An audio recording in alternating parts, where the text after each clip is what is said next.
Hello exiles, my name is Seth, and in this video I want to share my Retaliation Ignite Mentalist using the new Shield Bitter Instinct. So what this does is that it makes your retaliation skills usable every 4 seconds. Now I wanted to test this out and see if it's if it's any good. So when it comes to, let's say, mapping, you still reliant on block to proc your Eviscerate. Where this shield shines though is on bossing, because you now don't have to stand awkwardly and let the boss hit you, and then you have to block that hit in order to use your skill. Like, it's so many steps that you could skip with all that awkward bullshit that when it comes to bossing. So I'm going to show you an example here, right? So this is a just polar invitation, just pretty easy boss. So you can see here I don't have to get hit, right? So boss spawning, my Eviscerate is ready to go. So I just pop my here, and then I Eviscerate, and then he's dead, right? So you see my point here, I didn't need to get hit. So now you can see why this shield is very good when it comes to bossing. So yeah, no more awkward standing around letting the boss hit you like a moron, and just boss like a normal build, right? Especially this ignite build. So you dodge the boss, right? Do the mechanics, you use your skill, and then you have another skill, use that one, and then another one. See, the loop when it comes to bossing is pretty good, especially when you're doing ailments time stuff. Bleed and ignite, I think, would be good here. And yeah, it just solves the problem with standing around like an idiot, waiting for you to get hit and get blocked. So yeah, this shield is really good when it comes to bossing. Now for mapping, as you would know, 4 seconds every pack is too long, right? So you use your skill, you move on to the other pack, and you're again back to standing awkwardly. The good thing is that when it comes to mapping, there's so many mobs hitting you. So you could always get the proc immediately. So the mapping, it doesn't solve the problem with mapping. You're still waiting for you to get hit. So the shield is just for like bossing, really. It does have a very downside though, is that it is a shield and it competes with uh, Valen and Aegis Aurora, right? So your defenses are going to be lower on this build. I have a Mageblood here to kind of counteract with that. So I'm running triple LE flask. And yeah, without Mageblood, I think this is going to be quite squishy, to be honest. It is a good starter build though. You don't need Mageblood to actually deal damage with this. You get Titan Dawn, and that's actually more damage than Mageblood.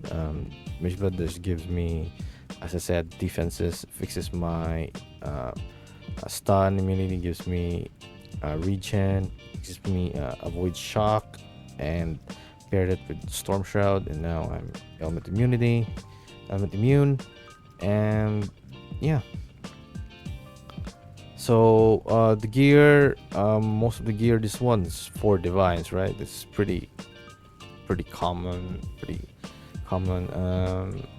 chest. The breach mechanic tree just spits out very good rares. So I'm running the Falborn Barracks Respite here with the shock and ignite. If you can get a one with the both of them, I think it's believe it's like 43 divines last time I checked.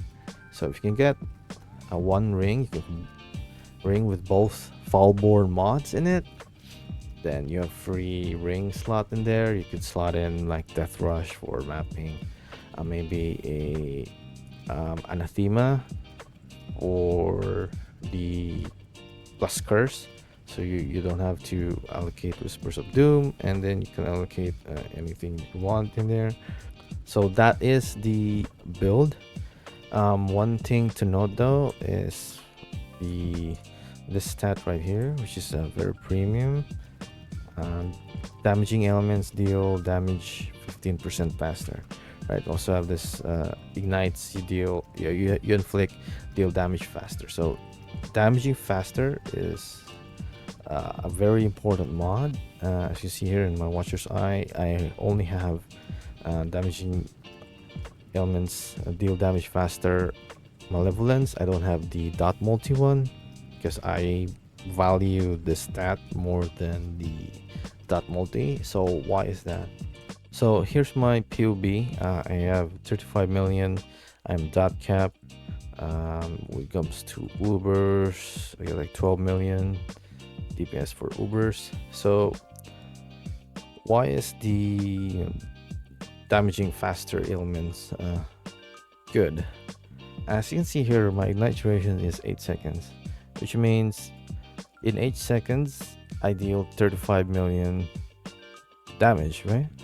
But if you lower this stat by using the damaging ailments deal faster, like Died Dawn here, for example.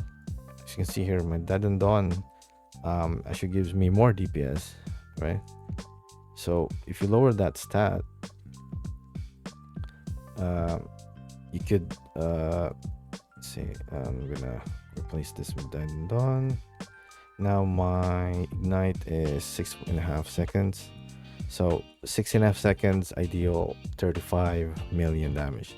So now you can see why this is a good stat to have.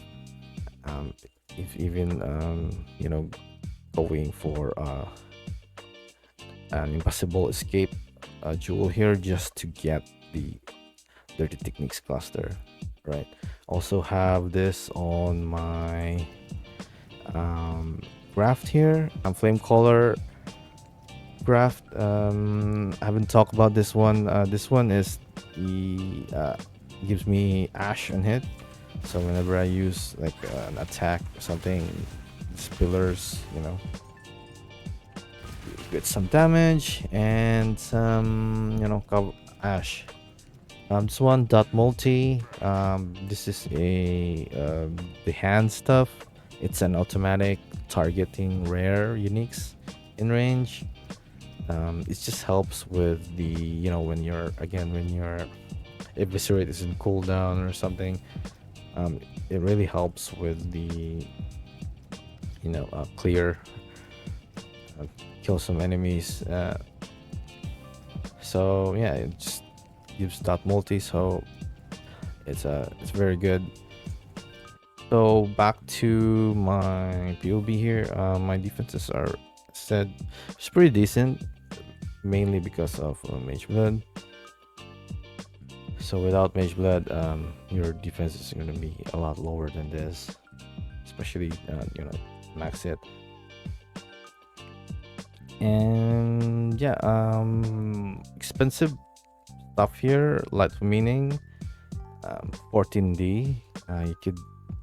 You could actually get away with not using it, so I think it's fine. The possible escape is like 4 divines.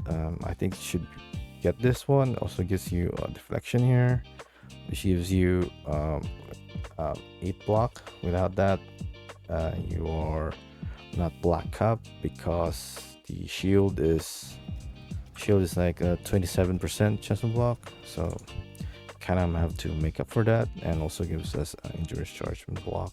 So you know, another defensive layer there for endurance charges. One thing we lose too is recovery on block, ES recovery on block from Aegis Aurora. So we're kind of reliant on ES regen. So I even took the Fire Master here for the uncapped Fire Res regen here. So just relying on regen for our ES recovery, and yeah, it's one of the downsides again from the shield. You can't use Aegis Aurora, but other than that, I think this build really shines now with bossing. Like, you can do bosses without the jankiness, without the awkwardness of the standing around waiting for a blocked hit. So I'm gonna leave you guys with some footage on mapping with this build, and yeah, thank you for watching, and see you on the next video.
I need more mana.